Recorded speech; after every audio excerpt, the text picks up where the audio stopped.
She doesn't want you to fail, but she will watch to see if you do. A lot of men misunderstand this part of attraction. They think women test, challenge, pull back, or create pressure because they want to hurt them or because they want control. But that's not the truth. The deeper psychology is this. A woman wants to know the real you, not the version you present on your best day, not the version you become when you're trying to impress her, not the version that's performing for attention. She wants to see your foundation, because in a relationship, emotional stability is not optional. It's the anchor that everything else rests on. And she can't ask you directly, are you stable? Will you remain calm when life gets hard? Can you be the emotional center, not the emotional storm? Most men would say yes, even when the real answer is no. So instead, she watches. She observes how you respond when she steps back for a moment. She watches how you react when something doesn't go your way. She sees whether you remain grounded or whether you panic.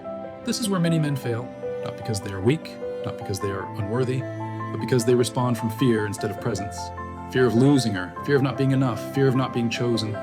And when a man responds from fear, even subtly, the dynamic shifts. His energy becomes grasping instead of grounded. He seeks reassurance instead of leading with clarity. He tries to pull her closer instead of allowing the bond to breathe. This is where power changes hands, not because she took it, but because he gave it away. Understand this clearly. A woman does not want power over you. She wants power with you. She wants to feel safe enough to trust your presence.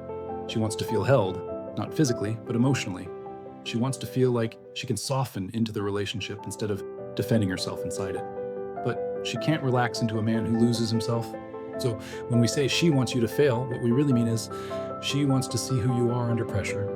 She wants to see if your confidence is real or just performance. She wants to see if your identity stands on its own or if it collapses the moment her attention changes. Because if your sense of self depends on her validation, she cannot feel safe with you. Not romantically, not emotionally, not deeply. So your task is not to impress her, not to convince her, not to win her. Your task is to remain rooted in yourself. If you can do that, you won't just pass the test. You'll create a connection built on stability, trust, and genuine attraction, not spark, but something that lasts.